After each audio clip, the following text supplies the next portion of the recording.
Friends, अब गर्मियों का दिन आने वाला है और गर्मियों के दिन में सबसे ज्यादा परेशान करता है बॉडी हीट। पेट में गर्मी, पेट में जलन होना, बॉडी में जलन होना, पैर के तलवों में जलन होना, यानी कि हर एक अंग में जलन होना। बॉडी हीट जो आपका होता है ये बहुत ही खतरनाक होता है। तो फ्रेंड्स, बॉडी हीट को शांत करने के लिए आप क्या क्या घरेलू चीजों का इस्तेमाल कर सकते हो, क्योंकि फ्रेंड्स बॉडी हीट जो होता है ना, ये बहुत ही खतरनाक होता है। जब बॉडी हीट होने लगता है, पेट में जलन होने लगता है, आप कुछ खाते पीते भी नहीं हो, फिर भी आपके पेट में बहुत ही ज्यादा जलन होने लगेंगे, पैर के तलवों में जलन होने लगेगा, बॉडी हीट होने लगेगी, बहुत ही परेशानी आपको होने लगेगी। तो इसके लिए आपको क्या-क्या करने चाहिए?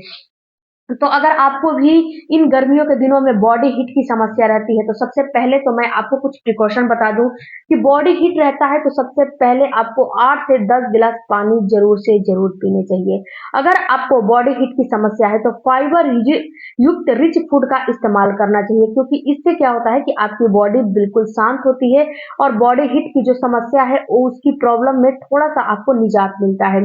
उसके बाद फ्रेंड्स, आपको बहुत ही ज़्यादा जैसे कि गरम तासीर की चीज़ों का इस्तेमाल नहीं करना चाहिए, गरम-गरम खाने नहीं खाना चाहिए, गरम चीज़ों का सेवन बहुत ही ज़्यादा नहीं करना चाहिए। इससे क्या होता है, इससे आपकी बॉडी हीट में प्रॉब्लम होती है। तो ये सारे काम करोगे तो कुछ थोड़ा-सा रिलीफ आपको मिलेगा। अगर बॉडी हीट रहता है तो आपको मैं आगे सॉल्यूशन बता रही हूँ, उसका इस्तेमाल करोगे तो ज़्यादा नहीं करना है, केवल 1 हफ्ते तक करना है। ये 110% आपको बॉडी हीट में बहुत ही रिलीफ देता है। अगर तुरंत आपको बॉडी हीट हो रही है तो अगर इसका इस्तेमाल कर लोगे तो ये बहुत ही आपको बेनिफिट देगा। अब आपको करने क्या है, आपको फ्रेंड्स जो आप लड्डू वगैरह में गोंद कतीरा डालते हो ना, उसको नहीं लेना है। आप पंसारी की दुकान पे जाओगे तो जो गोंद कतीरे होते हैं 2 तरह के होते हैं। तो आपको गोंद कतीरे मांगना है, बोलना है उससे कि हमें गोंद कतीरे दो, खाने वाला गोंद कतीरा दो। जो लड्डू वगैरह में डाला जाता है उसको नहीं लेना है आपको, तो गोंद कतीरे लेकर आना है। जो गोंद कतीरा होता है ना, जब उसको आप भिगो दोगे तो ये क्या होता है ना कि ये बिल्कुल जेली के फॉर्म में हो जाता है। ये बिल्कुल स्वादहीन होता है, रंगहीन होता है, इसका ना तो कोई रंग है ना तो कोई स्वाद है। ये जैसे कि आप पानी में डालोगे तो एक टुकड़ा केवल डालोगे तो ये आपको 1 से 2 चम्मच, 2 चम्मच तो ऑटोमेटिक हो जाएगा। अगर बड़ा टुकड़ा रहेगा तो 2 से ढाई चम्मच ये हो जाएगा। तो आपको करने क्या है कि गोंद कतीरा लेकर आना है। उसके बाद दूसरा आपको चीज लेना है सब्जा के बीज, सब्जा सीड्स, यानी कि आपको इसको सब्जा सीड्स को तुलसी के बीज भी बोला जाता है। यहाँ पे मैं इमेज लगा रही हूँ, इमेज में आप देख लीजिएगा। इन दोनों को आपको मार्केट से लाने हैं। अब आपको करने क्या है कि अब आपको रात को इन दोनों को भिगोने हैं। जो गोंद कतीरा है ना, उसको भी भिगो देने हैं और सब्जा के सीड्स को भी भिगो देने हैं। आप भिगो दोगे तो जो गोंद कतीरा है फ्रेंड्स, आप जब भिगो दोगे ना तो ये पानी की जैसे ट्रांसपेरेंट से व्हाइट हो जाएगा बिल्कुल गोंद कतीरा, और सब्जा का सीड्स भी फूल जाएगा। 1 चम्मच सब्जा के सीड्स हो गए और एक जो है एक टुकड़ा, या फिर छोटा टुकड़ा है तो 2 टुकड़ा गोंद कतीरा, या फिर बड़ा टुकड़ा है तो 1 टुकड़ा गोंद कतीरा भिगो दो। भिगो के अब उसको क्या करो कि सुबह में आपको 1 ग्लास रूम टेम्परेचर का दूध लेना है, या फिर ठंडा दूध लेना है, गर्म दूध नहीं लेना है। अब इस दूध में 1 ग्लास दूध में आपको ले डालने हैं जितना आपने गोंद कतीरा को भिगाया था, 1 से 2 चम्मच गोंद कतीरा, 1 से 2 चम्मच सब्जा का सीड्स आपको डाल देने हैं। अब आपको क्या करने हैं कि धागे वाली मिश्री, जो धागे वाली मिश्री होती है ना, ये मिश्री आपको कहीं भी पंसारी की दुकान पे मिल जाएगी। आपको क्या करना है कि उसको खलबट्टे में कूट लेना है। उसके अंदर में ना धागे पड़े हुए होते हैं। जब खलबट्टे में कूटोगे ना तो उसका धागा निकाल दो। और फ्रेंड्स, इसको जो धागे वाली मिश्री होती है वो टुकड़ा के फॉर्म में नहीं होती है, ढेले के फॉर्म में होती है। तो यहाँ पे आपको क्या करना है कि खलबट्टे में कूटोगे तो ये थोड़ा सा महीन हो जाएगा, और उसके बाद उसको मिक्सी ग्राइंडर में जो है उसको पीस लेने हैं। ये पाउडर के फॉर्म में हो जाएगा।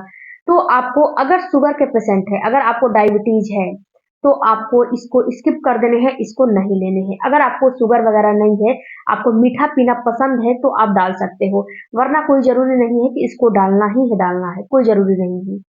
अब क्या करना है कि इसको 1 चम्मच उसमें डाल देने हैं दूध में, जो गोंद कतीरा सब्जा के सीड्स उसमें डाले हो उसमें 1 चम्मच इसको भी डाल देना है। उसके बाद आपको 1 से 2 पिंच हल्दी डाल देने हैं और सबको मिला देने हैं। मिलाने के बाद आपको क्या करना है कि इसको सुबह में पी लेने हैं खाली पेट। जब फ्रेश वगैरह हो जाते हो तो इसको पी लेने हैं। ये फ्रेंड्स जो हल्दी है आपको पता है कि एंटीसेप्टिक होता है, ये आपके लिए आपकी बॉडी के लिए कितना गुणकारी होता है। और वहीं पे आपके जो गोंद कतीरा है इसमें आयरन जो है मैग्नीशियम, प्रोटीन, विटामिन बहुत ही भरपूर मात्रा में मिलता है। तो इससे आपको ताकत भी आएगी और आपको इसकी तासीर बहुत ही ठंडी होती है। अगर आपकी बॉडी में गर्मी है तो ये 110% ये ठंडा कर देगा आपकी बॉडी को। तो इसका इस्तेमाल आपको करने हैं सुबह में खाली पेट और 7 दिन तक आपको लेने हैं। अगर आपकी बॉडी में हीट ज़्यादा है, गर्मी बहुत ही ज़्यादा रहता है, तो आप इसको 2 टाइम भी ले सकते हो। सुबह में खाली पेट ले सकते हो और शाम के टाइम भी इसका इस्तेमाल कर सकते हो, अगर बहुत ज़्यादा बॉडी हीट है तो। अगर बहुत ज़्यादा आपको बॉडी हीट नहीं है, तो आप केवल 1 टाइम भी लोगे, तो ये आपको फ़ायदा करेगा। उसके साथ-साथ फ्रेंड्स अगर आपका गोंद कतीरा है, अगर आपको बच जाते हैं, तो आप सोच रहे होगे कि मुझे आपके दिमाग में चल रहा है कि मैं एक ही टाइम लूँगा, तो एक ही टाइम लो, कोई दिक्कत नहीं है। अब दूसरा टाइम आपको जो है इसी चीज़ को 2 टाइम भी ले सकते हो, नहीं तो एक और मैं होम रेमेडी बता रही हूँ, उसको दूसरे टाइम भी ले सकते हो, ये भी नुकसान नहीं करता है। फ्रेंड जो भी औषधियाँ होती है उसका कोई भी आपको साइड इफ़ेक्ट नहीं होता है, ये बिल्कुल हर्बल होते हैं, कोई भी इसका साइड इफ़ेक्ट नहीं होता है।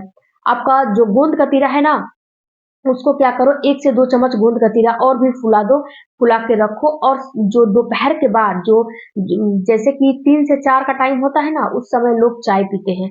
आपको चाय कॉफ़ी का सेवन नहीं करना है, आपको करना क्या है कि 1 ग्लास छाछ लेनी है, जिसको मट्ठा भी बोला जाता है, जो कि अगर आपके पास नहीं है छाछ, तो आप 1 कटोरी दही ले लो, 1 ग्लास में डाल दो और उसमें पानी डाल दो, वो छाछ के फॉर्म में हो जाएगा, कन्वर्ट हो जाएगा। और फ्रेंड्स 1 ग्लास छाछ में आपको करने क्या है, अगर आप उसमें जीरा नमक डालना चाहते हो तो काला नमक डाल दो, 1 चुटकी जीरा डाल दो और आपको इसमें जो 2 चम्मच गोंद कतीरे हैं, गोंद कतीरे को डालना है। ये फ्रेंड्स जब पियोगे तो इससे भी आपकी बॉडी हीट जो प्रॉब्लम है वो 100% कम होती है। बॉडी हीट की प्रॉब्लम बहुत ही लोगों को परेशान करती है। बॉडी हीट हो गई, पेट में जलन हो गया, पेट में गर्मी हो गई, जो कि बर्दाश्त नहीं होते हैं, लोग परेशान हो जाते हैं। तो इस गोंद कतीरे का इस्तेमाल करोगे छाछ में, तो ये भी बहुत ही ज़्यादा रामबाण जो है इलाज है, घरेलू इलाज है, जो कि बहुत सारे लोगों पे इसका आजमाया हुआ नुस्खा है, फीडबैक मिला है।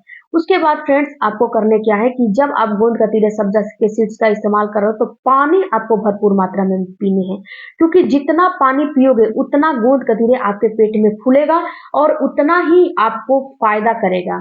जब ये फूलेगा तो आपकी एक तो पहले से ही फुला के रखे हो, तो जैसे कि ये ट्रांसपेरेंट है, ये पानी बहुत ज्यादा सोखता है, तो पानी आपको कम से कम 8 से 10 गिलास दिन भर में पीने ही पीने हैं। अगर पानी नहीं पी पाते हो तो नींबू पानी पियो, नारियल पानी पियो, जूस पियो, छाछ पियो, या फिर आप लिक्विड बहुत ज़्यादा लो। मेरे कहने का मतलब है कि सूप वगैरह का इस्तेमाल करो, लेकिन आपको पानी भरपूर मात्रा में पीने हैं। पानी पीने में कोई भी कंजूसी नहीं करना है। अपने तलवों में जो एलोवेरा आते हैं ना, एलोवेरा को भी रगड़ सकते हो। अगर तलवों में जलन है तो एलोवेरा काट लो, काट के और उसको रगड़ो। ये भी बहुत ही ज़्यादा काम करता है, आपके तलवों की गर्मी को खींच लेता है। तो फ्रेंड्स ये 3 होम रेमेडियाँ इस्तेमाल करोगे तो 110% आपकी बॉडी हीट बिल्कुल ही शांत हो जाएगी, जो गर्मी है बिल्कुल ही शांत हो जाएगी।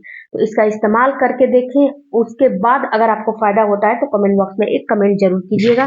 वीडियो अच्छा लगा होगा तो चैनल को सब्सक्राइब कीजिएगा। मिलती हूँ अगले वीडियो में, तब तक धन्यवाद। Thank you for watching.